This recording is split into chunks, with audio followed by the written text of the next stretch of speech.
Yeah. So Dynasty happened this Sunday in St. Louis, and it from just me watching it in live time. I was a little behind. I'll explain that, but super solid, very very fucking solid pay per view. I don't have the matches in order. I do just have the matches. I have all the matches. I'll just go over what I thought about them. Okay. Um, Yeah, I can see it. to get it off right off the back, we're gonna do Hook versus Chris Jericho. And funny enough, this is the one that I missed out while it was happening live because I was behind maybe like 30 minutes, maybe 20 minutes actually.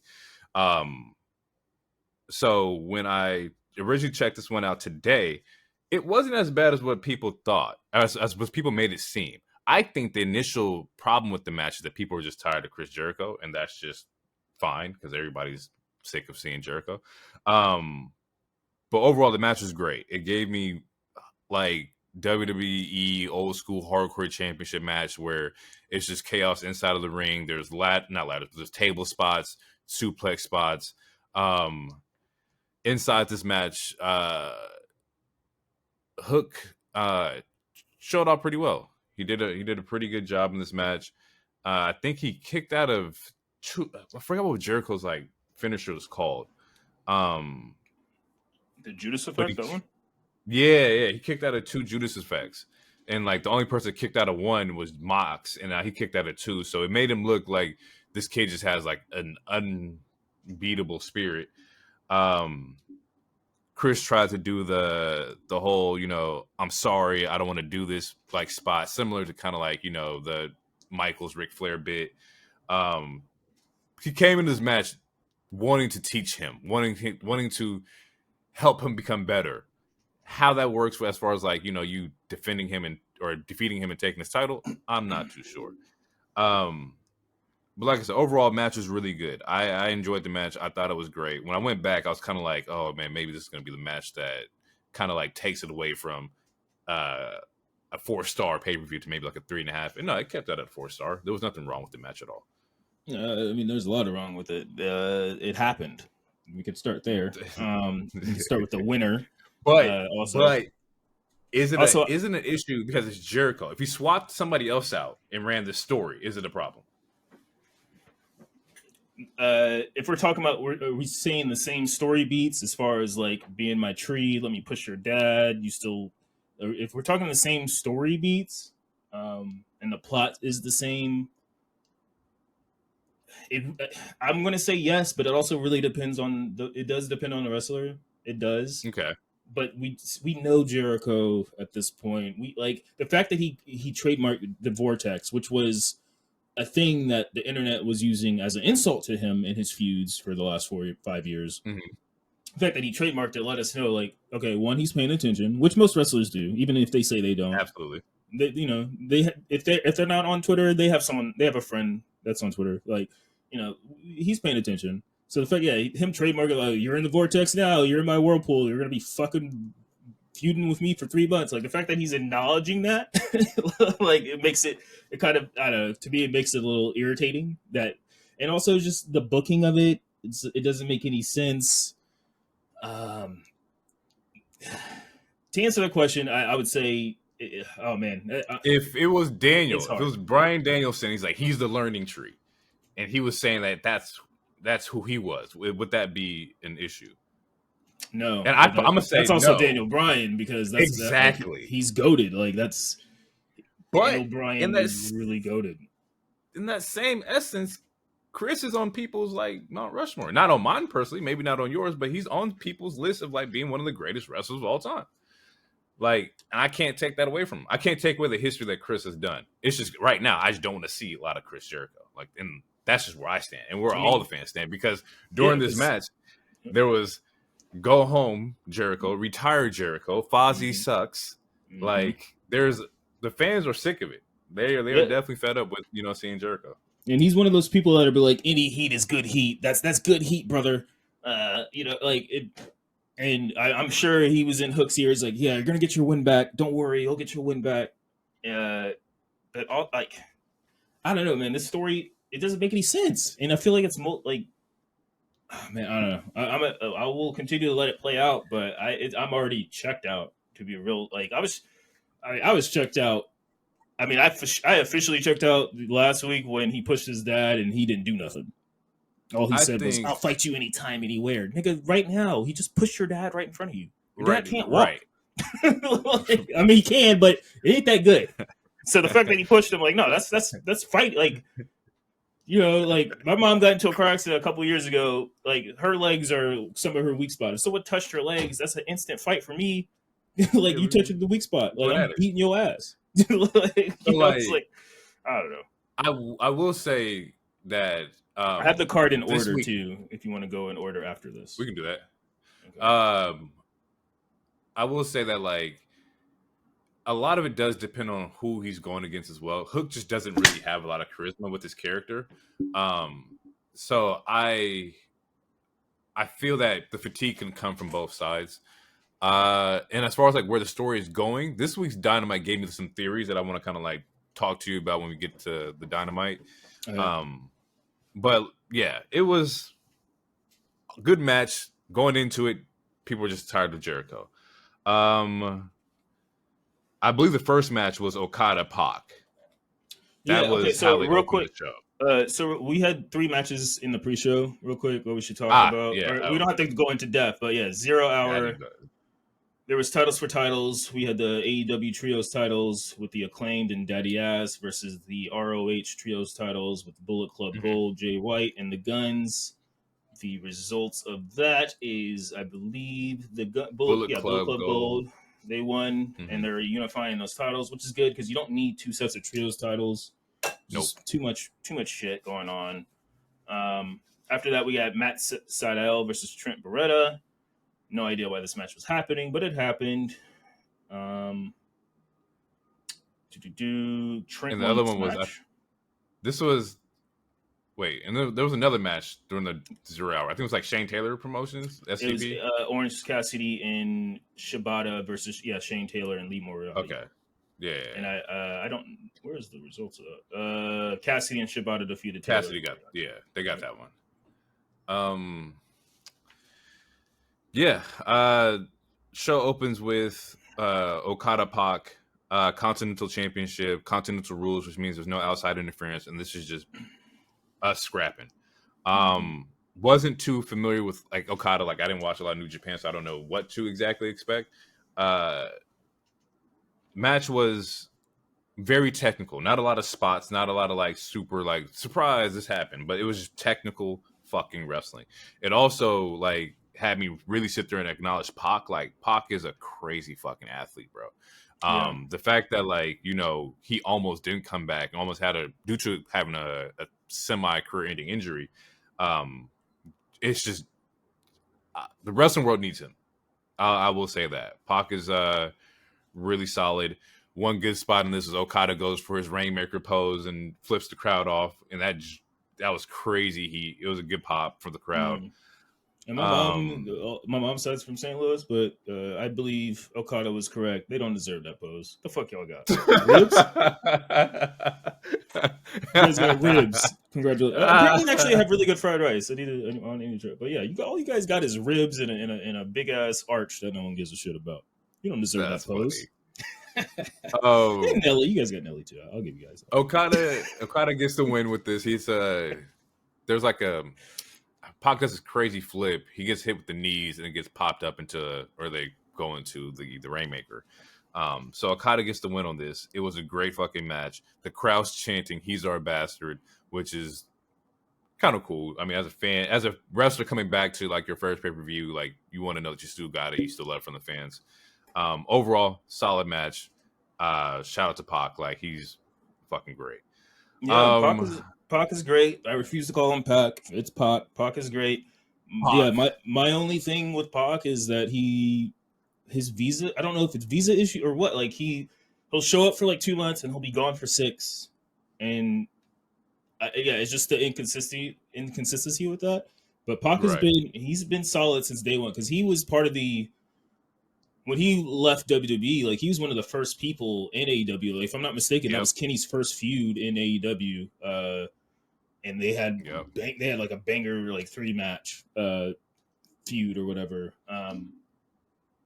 And the first time he got a title, I want to say was the Jan 6 show that we went to the other year, 2 years ago or whatever. And that was his first title. I want to say that was like the trio title, or wasn't it? It was the trios title because they were beefing with it was the Death Triangle versus the Elite. Yeah, and they ran like that 7-match series. Yeah, into like Full Gear. Yeah, because the LA show.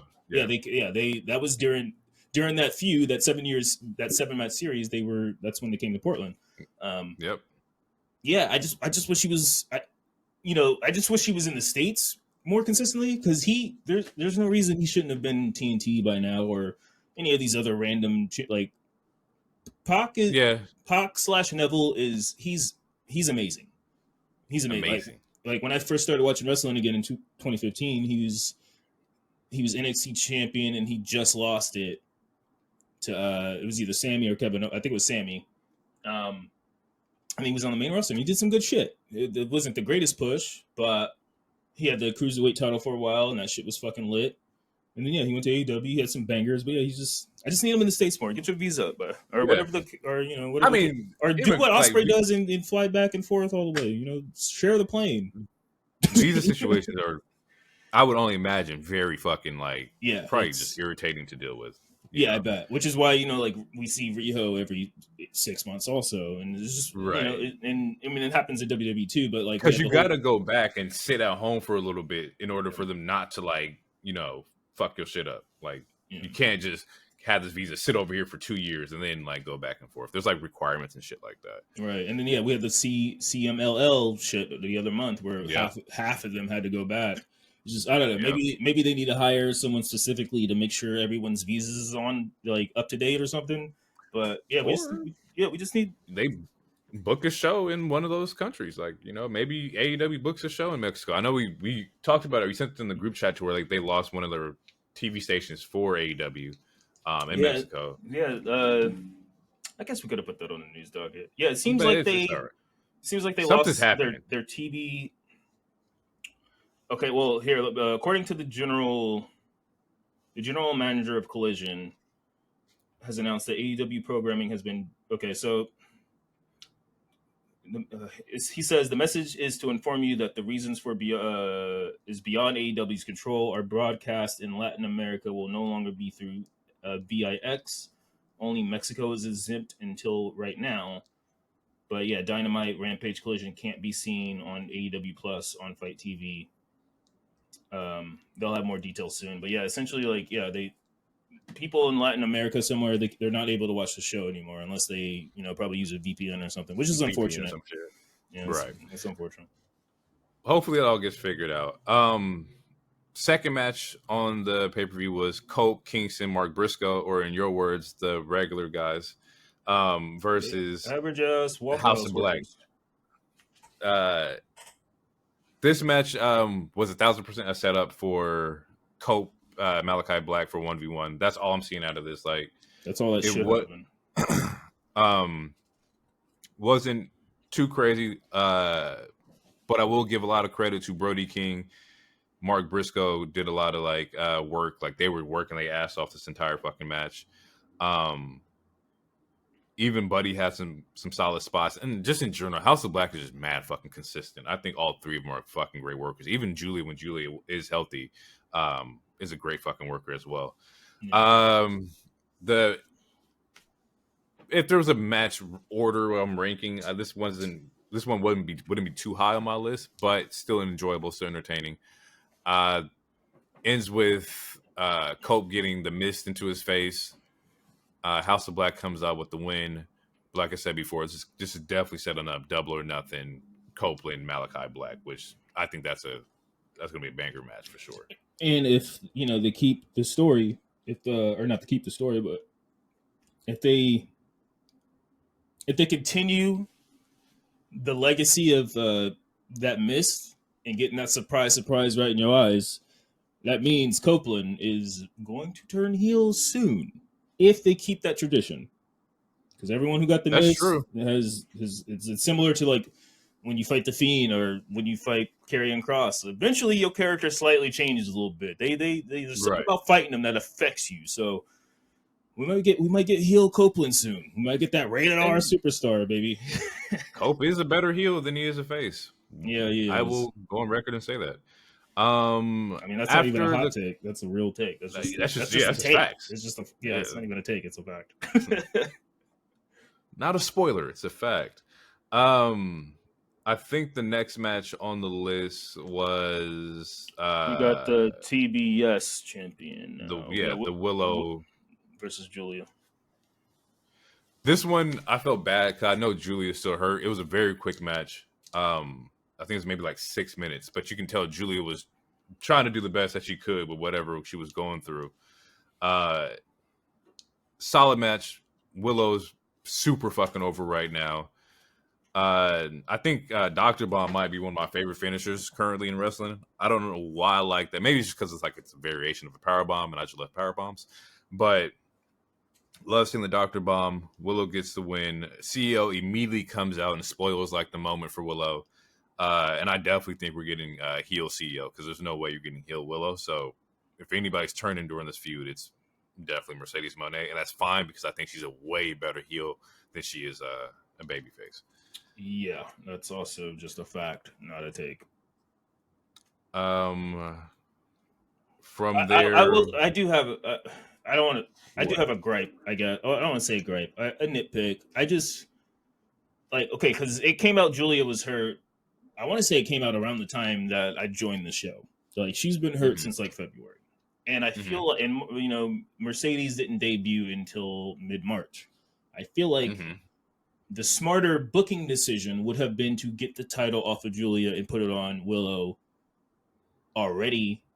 So then when Mercedes comes into the company, Willow already has the title so that it doesn't feel like she's being hot shot to the title. It doesn't because the story is this ankle injury, which they've taken weeks to explain it. But the story is like, she feels like Willow injured on purpose. When we get into Dynamite, Willow finally responds like, "Bitch, did you really think I did that on purpose?" I just feel like booking wise, it would have made more sense because Julia Hart is clearly injured, and during this match, it was quick, but like for most of the match, Julia was beating the shit out of Willow, injured or not. Willow was taking a lot of bumps, and she was selling. Yeah, she was selling, and it didn't need to be a squash or nothing. But I just feel like booking wise, story wise, I feel like it would have made more sense to get this title off of her so that Willow already had the title, because the promo that they cut on this Wednesday, that when we talk about it, it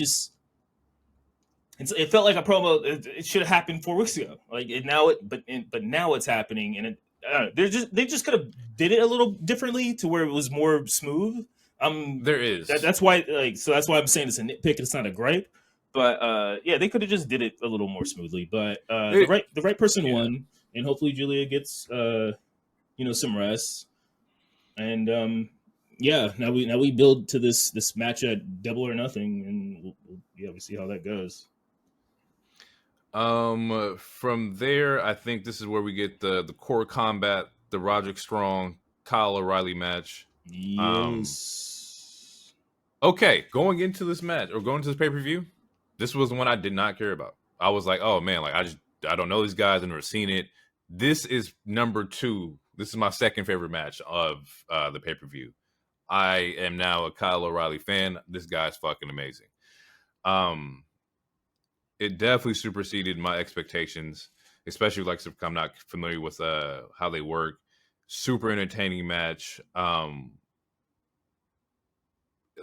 boys, you can tell that they've been wrestling each other forever. Like that chemistry between them is just, it's like fluid. Yeah. It's like Kyrie Irving and the fucking basketball, like just dribbling. Like it's so fucking like effortless. Roger Strong might be one of the best like technicians when it comes to like performing backbreakers. Like that man like knows how to sell a fucking backbreaker or perform a backbreaker. I mean, his nickname was the Messiah of the backbreaker, or it is still, I think. But the Messiah of the backbreaker, that's fucking cool. Because he has multiple different. His moveset is wild. Yeah, and when it comes to working your back paws, his moveset is wild. Yeah, man, I can definitely see that. Like Roderick Strong is fucking amazing. Like he's good, and I'm kind of mad because like I didn't see them as undisputed, You didn't see the Undisputed Era? Nah, I didn't see that, so I don't know what the fuck they was really about. But yeah, really dope match. Loved it. Roger gets the win in this, but something interesting happens at the end of this. So like, he gets the win. He's celebrating. Undisputed Kingdom theme song hits. We see everybody come out. Wardlow, Taven, and I forgot the other guy's name. But we Mike Bennett. get Bennett, and we get Adam Cole in the wheelchair. Not in the wheelchair no more. Man stands up and walks down to the ring. So glad to see Adam Cole finally going to the right path of being healthy. Right, which is interesting because it was literally like last week or the week before we announced that like, oh, they're taking him off of TV so that he could heal faster. So I'm guessing that was a work, or maybe it wasn't. I'm pretty sure we got worked a little bit. But at least he's walking. Yeah, I don't think he'll be ready for like All In or nothing like that. I'd be kind of crazy to be like, you just got back on your broken ankle and now like All In August you'll be ready to go. I think that'd be kind of pushing it, but we'll see. All In might be. All In might. You think so? Like in August, you think he'll be ready in August? Maybe. Maybe. I don't know. I don't know. Because we got Double or Nothing before All In, right? He might be ready by All In, but I don't know. It really depends on the story. It really depends on the story. That's because I don't want to bury the lead, but as far as like who wins the championship and then what Ospreay does on Wednesday, I don't know. It's kind of confusing, but he might be ready by All In based off of what we've seen on this show and Wednesday show. I don't know. I would be all here for it. Like I think him being ready by All In would be great. I just don't know exactly like the extent of his injuries and like what he's dealing with besides the ankle. I kind of jumped over a little bit during the Kyle O'Reilly match. Wardlow comes out. He's supposed to be there for interference and whatnot. And I'm like, okay, well, he didn't really do anything. He didn't interfere or nothing. But as we get to the end of the match, Adam Cole is burning daggers into the back of this man's neck. Like, there is definitely a story that's going to be told between Adam Cole and Wardlow. Probably because Wardlow failed to accomplish what he was supposed to be or supposed to do, which is, get the title, bring it back to Cole, like, just not performing his job correctly as like the muscle of the group. So definitely be prepared for that. There's been rumors or like talks throughout the wrestling community about like maybe Wardlow teams back up with MJF when MJF comes back, but we'll see. That makes no sense. I don't know. Yeah, like we'll see. I don't personally like the idea of MJF and Wardlow together again. It would not make any sense. But yeah. Next match I believe was it Storm and Thunder? No, that's when we got the Hook and Jericho match, but you already talked about all of that. And then it's Thunder Rosa and Timeless Tony Storm with Thunder Rosa. First off, this is where I put this women's match. Great women's match. Definitely, as far as like the month of women's matches that we had in both E and AEW, you can definitely throw this one up there. They put on a fucking banger. This is probably the best that I've seen Thunder since she's been back and been healthy. And this is probably like we're in like a good like prime era of Toni Storm in this character. These women just went out and threw out a banger. This was a really good fucking match.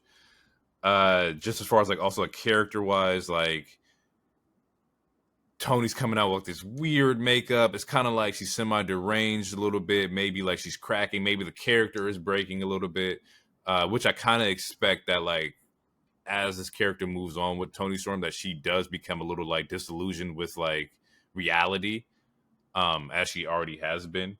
I just think it gets a little bit more like deranged, not in the sense of like spooky deranged, but just more so like, oh, she's fucking off her rocker. She's really off her rocker. This was solid. It was a good match. She even does something which I don't see a lot in women's matches, but it was really funny. It's like low blows in women's matches are wild to me because the crowd reacts as if like, you know, like they say, oh man, you got balls. I'm like, oh, but that's because most of the crowd never touched a woman before.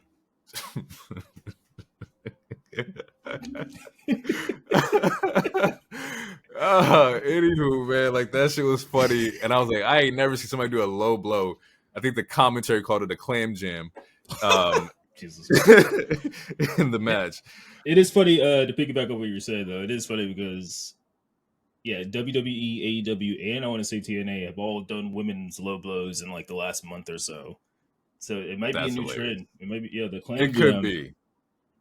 It's clam jam. The clip hit. I don't know. We'll figure it out.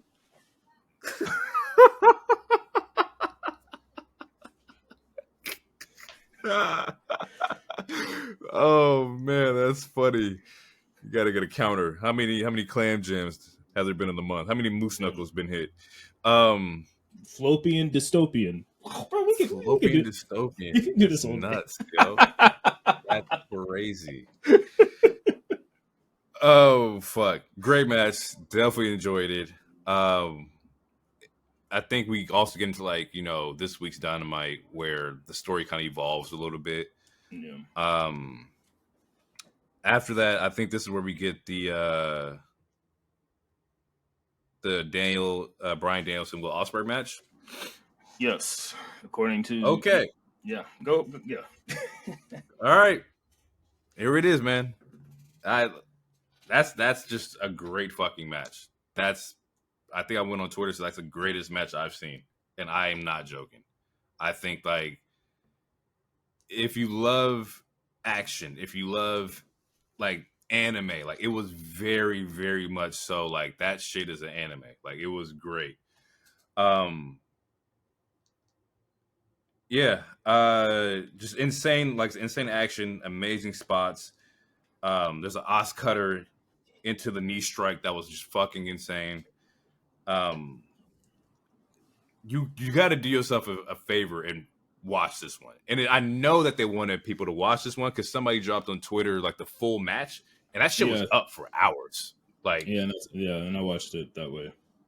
Like it's like 32-minute banger. Yeah, 32-minute match, bro. It's fucking great. Like it's definitely a good nod to like, you know, the past and the present, to where like, you know, you got the master, which is, you know, Bryan Danielson, and the new dude Will Ospreay, and they just went out there and fucking shredded that shit. Like the cinematic ending where you're in the corner, about to hit the Os cutter, he's going for the knee strike, and they just go at each other. Like fuck, bro.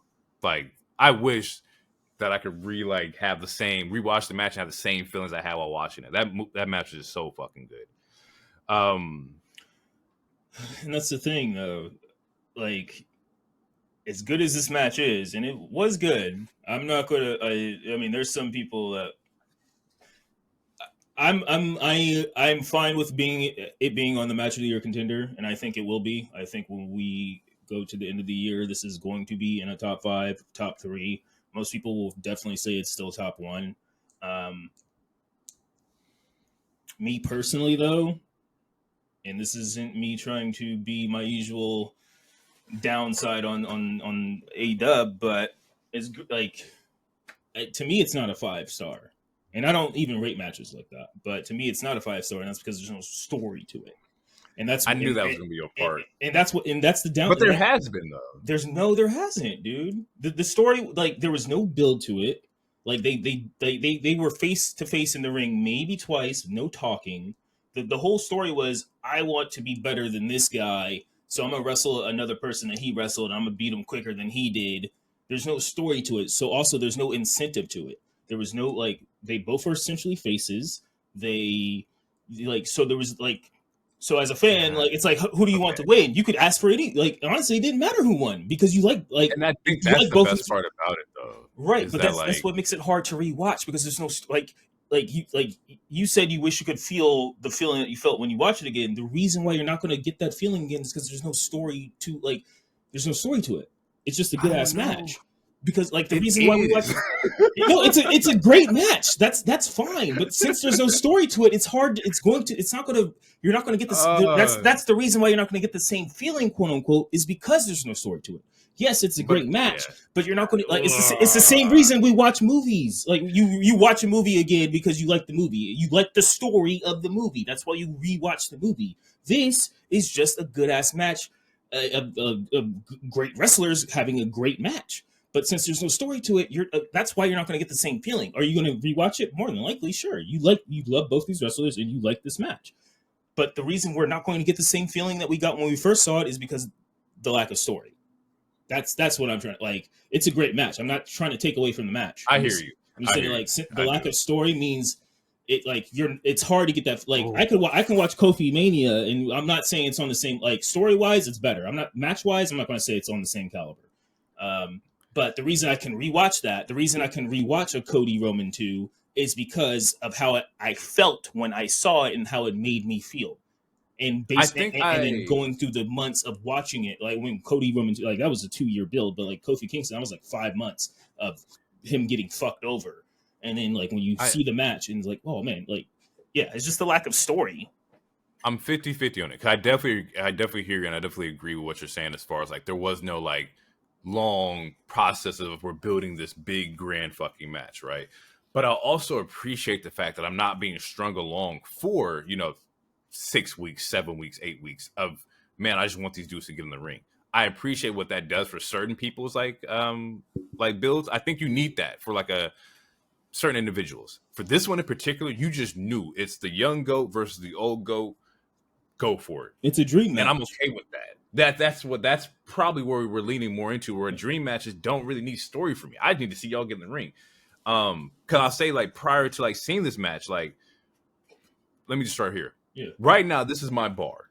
Like this is if you gotta hit this for it to be like match of the year, in my personal opinion. Prior to this was Takeshita Ospreay. Prior to Takeshita Ospreay was Kenny Daniel when they did the little 60-minute draw. Like all those matches didn't really have story to them. They just dropped you in and like, let's just fucking go. That's just how I sit with it. I know that like, and those are good things, but the rematches, if we ever get rematches, they're not going to hit the same due to the lack of the story. But at this point, it's just a rematch. How this one ended, though, I think you get your story implements with the way this one ended. To where right now he hit him with the Tiger Driver, right, and then hit and blade him. That's how he won. That's how he won the match. Until right now in the press conference, he has said he's retired the move because of what it did to Daniel. You're getting the story elements based off the way the match ended. Yes, I think I do agree with that because when I tweeted about it, you replied to me and you said I think it's a work. And looking back on it, yeah, it's a work. But this is the 4th time that they did this with Bryan since he's been in this company, or at least 3rd, to where he gets. I mean, he's been real injured there, but like this is the 3rd time for sure that he's been quote unquote injured and having to like have doctors on him. Because there was one time he had a fake seizure or some shit, which is scary. I don't know why they would even pull that story. But yeah, okay, so like the story is at the end of the match. He's gonna. Yeah, so the story probably, can you beat me without doing that move? Is that compelling to you? Like, is that a good? Can you beat me without like that's like Vegeta like going to Goku? Can you beat me without doing a Kamehameha? Is that the story we want to see? I think the story is like as we watch Ospreay go through what he's going through right now, till we get to the eventual like rematch with Daniel, he's not going to do it. I think in the match where he goes against Daniel again, he's going to do it again. I think that's where we run into like the story wise. Right now we're in the story phase where Ospreay is not doing it because like this week he had a chance to do it against Kyle O'Reilly, which also one of those ones where you should not do that move to. No. But he's doing it to where like I don't want to do it. After what happened to Daniel, I don't want to hit nobody with this move no more. That's the story. We're getting the story right now through like the episodes of Dynamite, Collision, Rampage, and whatnot. And then eventually it will lead to Daniel Ospreay too, which I probably would assume will probably be somewhere near the end of the year. We probably won't get that until right. And then he's not going to hit the title. He's not going to do the driver, and Daniel's going to win. And then when we get Ospreay Daniel 3, he's going to hit the Tiger Driver again. But this time Daniel's going to kick out. That's like, that's not story. I'm just saying this. It could have been better. They could have added to it if they would have. Because this has been like a 4 or 5 week build. If they would have added some other layers to it instead of like, because Daniel was off of TV for like, or he was mostly on. They had like 2 face interactions. All I'm saying, like, the story could have overall been better if they interacted more. Whether it's face versus face, whether it's heel versus, like, if they interacted more in the beginning before this match at Dynasty, and then you play off the things that we just talked about, it makes it even a bigger story. Like, your story shouldn't start at the end of the first match. Your story should start before the match starts. It's all I'm saying. Like, it's still not. I'm not saying it's going to be bad. It's just it could have been better. The build could have been better. The match is fucking amazing, but the build could have been a little bit better. Or maybe, let's say he doesn't fight Daniel. Maybe like he's fighting Wheeler Yuta, who's also part of the Blackpool Combat. I mean, he did fight Claudio. So, I mean, he did kind of touch inside, like, you know, the BCC, like, members and whatnot. It just wasn't like, we didn't have a clear-cut define who was the face, who was the heel in this. And sometimes I'm okay with that. But I do agree that there should have been a little bit of a better build because of how big this match was. If there was a build to this match and this match came out and performed like this, it's unfucking stoppable. I think it's already semi-unfucking stoppable because it's that fucking good. But I think it would have caught you if it was like a 7-week build and then they threw this shit out there. I mean, it didn't have to be a 7-week build. It's just like, because, okay, this is, Ospreay had the match with Kushida, then he had the match with Fletcher, and then he had a match with Hobbs. And in one of those 3 matches, one of those first 3 matches, that's when Daniel came out after the match, and all they did was stare at each other. And then the following week, he's like, I'm going to fight Shibata because you fought Shibata and you're the best, and I'm going to prove I'm better because I'm going to beat Shibata quicker than you. And then after that, they didn't have any interaction with those just 2 characters. So it didn't have to be a 7-week build. Like, I'm not trying to make this company WWE or anything like that. Like, it doesn't have to be a 7-week build. No one has to cut 50-minute promos or nothing like that. But if the build was done a little better, it wouldn't even matter who was the face or the heel because there was a story. They both could be faces. They both could be heels. That part doesn't fucking matter.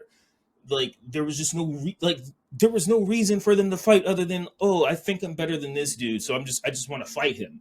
And then the story doesn't come out until after this banger ass 30-minute match, and then now we're gonna play on months of this. And it's like, you guys could have started building this in before to where, like, there was that time when Kurt Angle and Brock were both like friends and they were just trying to outcompete each other. Like, I don't know, there's just random. There's ways that you could have spun it. There's ways that they could have spun it to where, you know, like the 4 or 5 weeks before this match happened, it's like, okay, cool, we about to get this match. We get the match that, like, the match goes exactly the same, and then, you know, he's like, I want to retire this move. I hurt someone who I respect and someone who I love to compete against. Then we get number 2. He doesn't do the move. Daniel beats him.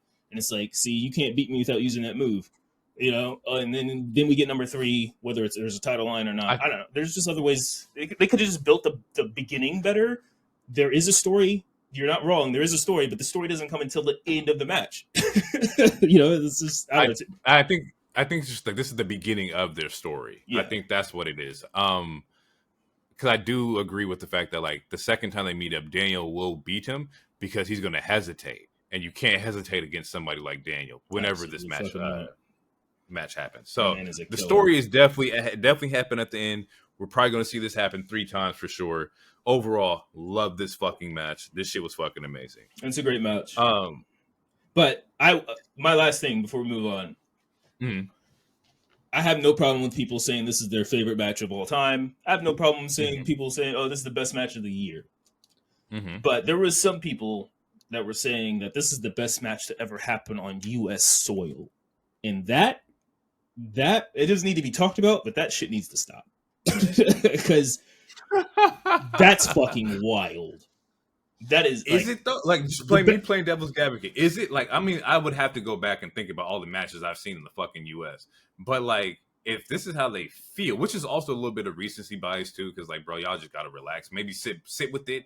I'm a fan of people sitting with shit and then coming back to it. You know, saying it's the best match in U.S. soil day of doesn't really sit right to me just because it's like it's happening right now. It's the same thing that we talked about when I was like, yeah, like a Drake album would drop at 9, and then at fucking 9:20, it's the It's a greatest album of all classic. time. Yeah, it's Yeah, like what? but no. It's just like what Stick with it. the album is a 40-minute album. How the fuck you say that in 20 minutes into it? Like, Yeah, sit with it. I agree that people should sit with it. Go back, rewatch it a couple times. Wait until the end of the year. When we do our end of the year list, I will go back and watch all these matches that we have nominated, and just kind of figure out like how, like, if the feeling still resonates for sure. But yes, greatest on American Soul is kind of crazy. It's extremely crazy. This is better than Stone Cold versus Brett at Mania. This is better than like fucking Owen and Brett. This is better than fucking. There's so many matches that happen on American soil. To me, like, look, this isn't better than Kenny and Bryan. To me, I like the Kenny and Bryan match better.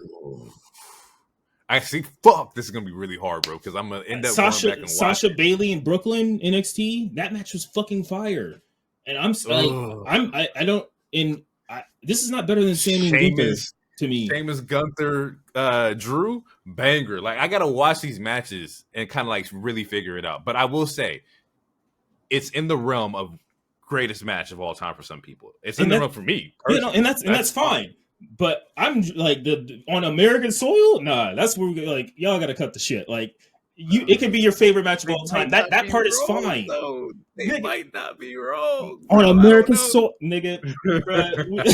No, on American soil, the greatest match. No, man, I'm not hearing that shit. No, bro, I don't know. This like it's good. It's fucking good. Right, but. Man, I'm like, I don't know. I cried Cody Roman too. That's emotion. Like Kofi Mania, I cry. Like I'm going to give I will, whether even if the match is like 10 minutes shorter, I'm going to give a match more credibility if I'm actually emotionally involved. Like I can watch a popcorn. Like there's popcorn movies like something like Godzilla versus King Kong. Like yeah, I'm here to watch just carnage. But Godzilla -1, that's a fucking masterpiece. Like. But yeah, I think that like it's like you said, like the emotional connection to the matches, like, and I don't know what works for you may not work for somebody else, and that's just like that's okay. And that's the good that's art, and that's the good part about wrestling. That's what it is, exactly. That's what it is. It's like I could sit here and be like, man, I really love Kendrick Lamar to Pimp a Butterfly, but I really didn't like Take Care from Drake, and people will have their discourse about that. It's just art, bro. It's like both of them are fucking goats. Like it's just art. Yeah, but there's limits to the egregiousness of claims. That's all. Because you're a huge Wayne fan, aren't you? I will, not necessarily a huge Wayne fan, but like I'm familiar with Wayne. Wayne is definitely probably the greatest rapper of like my childhood, like teenage years for sure. Okay, what if someone said, "Fucking." His rock album was better than No Ceilings and the Carter 3. Isn't that subjective? Because it's art. It's subjective, but it's like there's limits to. It's wild to me. It's wild. It's just a wild statement. It's like, can we at least talk about this? It's art. Can we? Are you sure? Like, can we at least like talk about it? Let's break it down a little bit. It's just art. Everybody has different things that they draw out of these matches, and I love the fact that we're talking about it like this because that just shows you how far wrestling has came, bro. Like for you, it's emotional connection. For me, it's just in-ring storytelling. They're both the same, like part of the same realm. Like it's like fucking freestyling and versus like fucking what do we call it? Like battle rap. It's like they're all in the same fucking like aura, bro. It's all rap under one umbrella. This is all wrestling under one umbrella. Whether you like it the emotional way or whether you like it just get in the ring and show me the story. Right. Well, I mean, that's the thing, though. In-ring storytelling is storytelling, and they had no story to tell other than they're just trying to be better than the other person, and that's a fine. And what happened at the end? Yeah, and that's a fine story. There's plenty of animes where it's like, I just want to be better than you. Like that's why you have a rival. But usually there's a story to it. Like the Goku Vegeta, there's a story to that. Vegeta wants to be better than him. He wants to prove he's better than him. That's why he has a rivalry. Naruto, Sasuke, like there's story like. It's fine if you want to be the better person. It's just like you got to build up to that part. It's just like it showed up in the company. He's like, because he did show up and he did say he wanted to be like Daniel. He did say that like everywhere I go, I hear this guy. This is the guy that everybody compares me to, and I'm here to show you that I'm better than this guy. They just didn't elaborate and expand on that. Well, Like they should have. and the problem was because Daniel didn't really expand on it because he wasn't on TV that much. Like Will Ospreay was on TV every fucking week, and I don't know. We should move on to the next match. But this is it is a great match. I don't want people to think I'm hating on the match. It is a great match. Saying it's the best on U.S. soil, that's where I'm like, nah, you guys are fucking bugging. But is it a match of the year candidate? Absolutely. We definitely when we do our show, whenever we do our show in December, we will talk about this match. It's more than likely going to be on the list. But best in America? Man, come on, you guys. No, that's reminds me of that Olympian talking about USA basketball. Y'all best in the world? Nah. Next match, which is actually a very interesting spot that they put this match, and I kind of respect them for doing it, is the Bucks versus FTR. Like they went right after Daniel Ospreay, knowing that they probably can't compete with that, and they didn't compete with that. Still a good match though. No, and sorry, real quick. In hindsight, what they should have done was do this match, then the Swerve Joe match, and then Bryan and Ospreay and Bryan. Because I'm not gonna lie to you, that match sucked the soul out of everybody else. Pause. Like nothing that came after that could have topped it. Nothing. No. And I don't want to be disrespectful, but like after this Ospreay match, yeah, it should have that's when you should have did like Willow, Julia, or something. Something like you need a cool down match. We can't give them that. No. Don't do that to the women. Well, it's just because people who can survive it, yo. It's just because it was only like a 5-minute match. Like all I'm saying is like you need a cool down match. You need something like because you're like at this was a 30-minute adrenaline high, and then all of a sudden you give us a ladder match, which you're like, it's you need something to come down. Like that's why it's called having a cool down match. Like when you have a banger like that, you need something to cool down, and especially if it's not the main event. Like they needed something. You don't have the Daniel Ospreay shit, which was literally like a fucking Smash Brothers EVO match, like fuck it, like some crazy shit, and then go into a ladder match with some high ass stakes, some crazy spots, and you get a crazy reveal. Yeah, and I'll explain that too, how I feel about it. Because like Bucks FTR for the AEW World Tag Team Championship match, they came out hot. They knew what they were going up against. They came out hot. There's a early fucking ladder spots. Dax ends up busting his shit open like mad early. I don't even know where it fucking happened. I just looked up and the motherfucker's like already leaking. Yeah, reportedly he has a concussion. I'm not sure how. Probably that would make sense. That would definitely make sense somewhere around here. He had a dope pile driver on the ladder. Wheeler was being the fucking lucha in this and doing crazy fucking suicide dives and everything. Bucks had an EVP trigger on the ladder.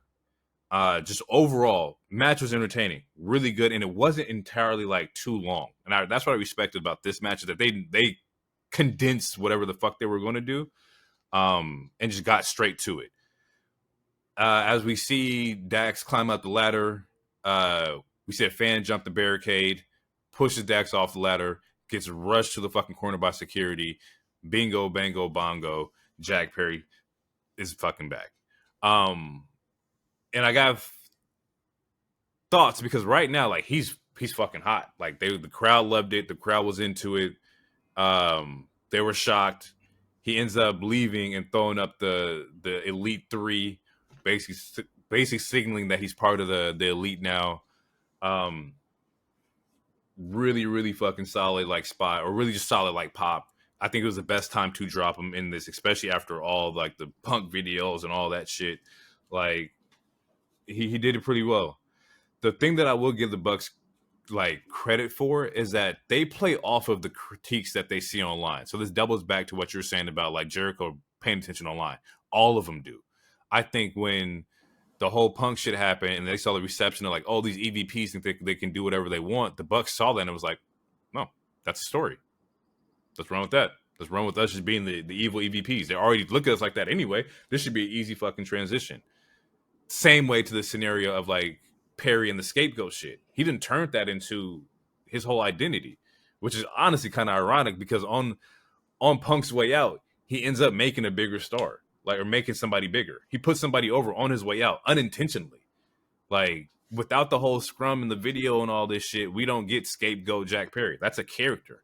He's now making money off of the scapegoat shit, which is just fucking like insane when you think about it. It's insane to the yeah, and that's where it's like Bryan Danielson. These fans are fickle, man. It just doesn't make any sense because when has it ever been cool to be beaten up on camera and you get praised like in anything, like whether The it's rules just, is different over here. It's like, different. it's like that to me is just wild. And also, like, people have an emotional connection, whether you like Jack Perry or the Bucks or Tony or whoever.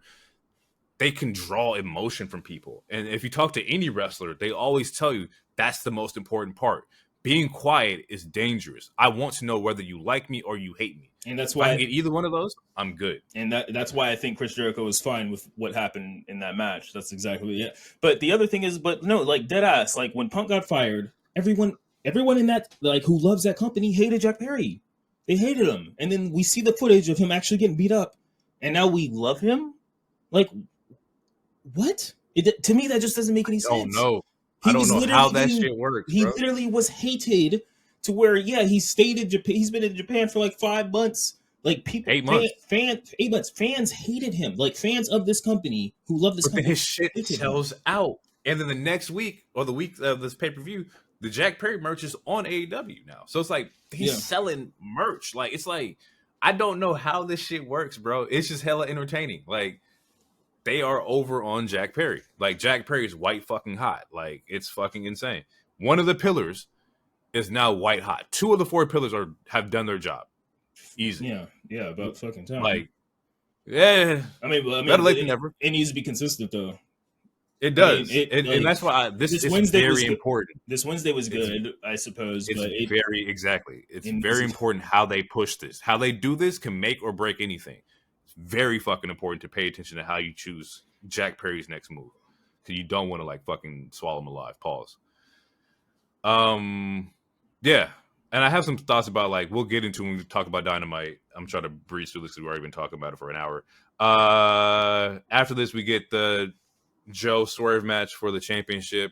Prior to this, and this week, I did my research. I went out, I saw where, because the moment that it happened, there's a lot of tweets, not a lot of tweets. I think a lot of them were like either retweeted from you or liked by you, to where now he chooses to be black, XYZ, XY. Just things about, like, Swerve and his black community and his blackness, which I'm not going to talk about, like, how he feels about black people. I don't fucking know. But I did my research and I looked at where it all stemmed from. I went back and I saw that, like, it came from a list from the Black Wrestling Podcast. Shout out to them. I checked out a couple of their episodes too, to where all they do is big up black superstars. That's their thing. Like, I fuck with that. Like, putting out a list either in June, from June this year to June next year, or whatever, how they do it. They just put over black superstars. He had an issue with being on the list. He was saying there was definitely some contradictory, maybe some lies that he was telling, to where he's like, oh, they put E over somebody, but Big E was like number 4 on the fucking list. Not dwelling on that. But I think it had more to do with his placement on the list than the actual list itself. And he just did not like. It was crazy. I ain't gonna lie. I watched it and I listened to both podcasts, because he was talking on Kaz's podcast first about it, and then the Black Wrestling Podcast talked about it. And I checked out both, and I'm like, yeah, it was some weird shit. That was definitely fucking weird, to where it's like, yo, all they do is big up you. All you have to do is hit them back, like, yo, like, what's the criteria about this? Like, why am I 19 and they over here? Like, what's this about? Instead, I think on one of the episodes of the pod, they said he blocked them or whatever, and on the following list, he's not on the list because they don't rock with him. Rightfully so. Do what you got to do. I don't know how y'all business work. If that's how y'all feel, and that's what he wanted, cool. Let's do it and move the fuck on. Oh, yeah, that's what he wanted. He doesn't want to be categorized as a black wrestler. He wants to be categorized as a wrestler. He wants to be categorized with everybody, which also I can understand. But at this point in time, their whole podcast is bigging up black superstars. That's cool. Yeah, and in a time, because we're talking like this is like after his release, so this is during pandemic, this is during all like the protests and shit like that. So this is a time, right? So it was definitely heightened for sure. Yeah, black people want to uplift other black people because we need to be uplifted at this point. Very much so, very, very much so. Right. Yeah, that's how you felt about it. That's what it is. But yeah, like, I just want to say, I did my own research, I did my homework, I checked out where it stemmed from. I will agree, it was definitely a little weird. But that was now, at this point, we're looking at maybe 2.5 years ago. He could have a different opinion on it. I don't fucking know. Well, I mean, okay. Anywho. Did you look up the Black and Ugly song or lyric? I did see that too. Okay. I saw that too. I heard the clip. I heard the soundbite. I didn't hear the whole song, so I don't know how that bar was delivered. Either way, still a little cringe to me. I wouldn't have said that shit, but I'm not this nigga. It's not like yeah, we don't like. I haven't heard the whole song either. It's just a weird that like making that the part that you clip and put on the internet. I don't know. you could have clipped any part of the song. I'm assuming. I don't know. I got to hear the whole song with the context, but I heard the clip. The clip is kind of crazy, but I can't judge you on the clip. I got to hear the whole fucking thing. I will never hear the whole thing because I don't know unless it comes to me. I'm not looking for it, but I will agree. A little fucking crazy. We get into the Swerve Joe match. It starts off with Nana coming out, doing like the Swerve dance. He shows up in the Killmonger costume, and wearing like the robe of one of his friends that passed, which I respect. That shit was fucking hard to me. Overall, this was a good match. It wasn't like amazing. I think it was only good to me because I was expecting so much more like intensity, especially with the way that their storytelling was. Their storytelling was, I'm going to get you chains, bleeding, like the whole nine. And then we get this match and that really wasn't. Yeah, that really wasn't the theme of this match. Wasn't the theme of this match. No. Still a good match, but the way y'all promoted it didn't equal out. And the thing is, it doesn't even have to be like bloody either. It just has to be brutal. You're in there with Samoa Joe. I expected like just monstrous like fucking shit. Not blood, but just maybe he's thrown to the steps. Maybe there's a table spot. Whatever the case may be. He ends up doing a powerbomb to Joe off the turnbuckle, which then sets up the Swerve stomp, and then Swerve becomes like champ. Overall, how I feel about it is I think it's dope. I love the fact that he got it because he got it organically. It wasn't an AEW from the jump. He came in, he worked his ass off, he lost his ass off. He had spots with a lot of different like wrestlers. He had the Keith Lee tag team. He had the whole Rick Ross moment. Like, he has worked his way into his fandom. I respect that because it wasn't like given to him. You would never have said that like, oh, Swerve's going to be AEW champion when he came into AEW. I mean, that's my first thought would have been like, that's what I saw on the internet. But that's not me. That's what I saw on the internet because because usually when AEW hires an ex-WWE person, and especially if they're popular, it's always quote unquote a game changer. So when he got hired, I wasn't familiar with them. The part of the internet that I saw was like, oh, this is a game changer. He's a future AEW champion. WWE dropped the ball, etc., etc. So at least on my side of the internet, I saw it. But continue. That I was just I wouldn't have put him in that list, not from the jump. I would have put like Keith Lee in that list. I put Malachi Black in that list as far as like not black champion, but just champion AEW. Andrade was in that list for me, but like I didn't see that with him. But so I'm very happy with the way he progressed into his superstardom. Now the thing is that like, where do you go from here? Because everybody talks about like having the belt. But like the hard part is like keeping it and being interesting and still maintaining to get over with the fans, especially when in 3 months or 4 months you're in fucking London and they know who they want to see get it. Yeah. Which I don't agree that like I don't think that that's who he will face at All In. I think he could really go a different direction. Well, especially after this Wednesday, it would be rushed for me. I think it would be too rushed to where you just like cut his reign short in 4 months because you don't really get to see how it fucking develops and whatnot. Well, you're aware that's what transitional champion means, though, right?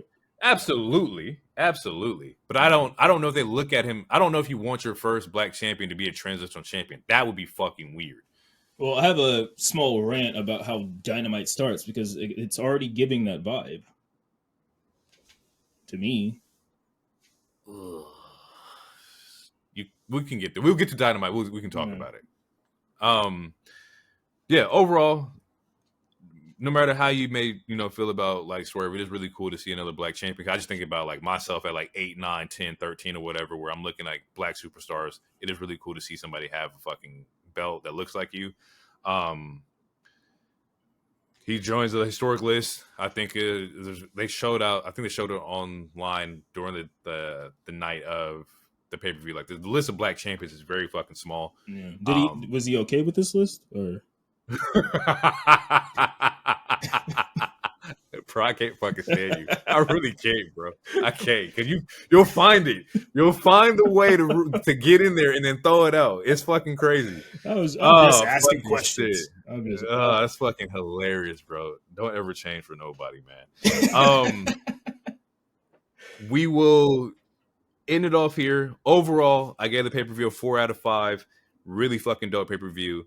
Highly suggest that you watch it. And in my opinion, AEW doesn't miss on pay-per-views. Like I enjoy their pay-per-views a lot more than not a lot more, because WWE has some misses too. But I know what I'm getting with AEW. I know how many matches. I know the content I'm getting, so I'm okay with that.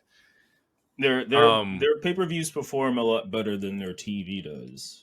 Way fucking better. But WWE TV kind of carries like their pay-per-views. No, I was talking about their AEW's own TV. Like they, absolutely. Their pay-per-view, like they do show out on their pay-per-views, which is why they're like almost like literally every pay-per-view. Not every pay-per-view. Every other pay-per-view is labeled as the greatest ever. And like if you look, like just looking at this card before the show even started, like you can tell it's like, oh, it was stacked. It should be a good show. You know, as long as nothing dumb happens and the booking isn't atrocious. And when I mean dumb, I mean like bad booking or like a horrific injury. You know, this should be it should be a great show. It just doesn't translate to their TV as much, which that is a problem. But which is interesting. It's really interesting because this week when we talk about Dynamite, like this week, there's a lot of fucking story. I'm gonna break it down when we get to it, but there's a lot of story that's being told here. They're hearing people talk about story, and they're giving you stories. Yes. But on the other side of that, it's the lowest ratings that they got since January of 2021. So insane. There's something's not connecting. Something's not clicking. It's just odd. I don't know. It is because the wrestling is great. Like if I was in St. Louis and I saw that, like that's money well spent. So I can never say that like the matches I see are like, damn, I wish I never paid for that shit. But like they have it. I just don't know. I don't know. I'm not in that field of analytics to figure out why the fuck shit ain't getting over. I mean, it's just the booking. Tony Khan just he doesn't have to go away, but he has to get rid of the pencil and get a PR team. But if the pay-per-views are hidden, it's like his booking is working. I think it's something else. I don't know what it is. I have no idea why it's just not clicking, but because like the pay-per-views are bangers, we're getting good storylines and story like endings inside these pay-per-views. Like we got the Adam Cole shit with MJF because at the time when that happened, that was a good part of the story. I won't talk about how Undisputed Kingdom developed, but at the time that was great. Joe turning was great. That's what gave us like Joe as champion. Which, by the way, shout out to fucking Samoa Joe for carrying that belt and like making it feel worthy. Like Joe elevated that belt with his mic skills, his in-ring ability, and him just being an overall professional with the fucking belt. Shout out to fucking Joe.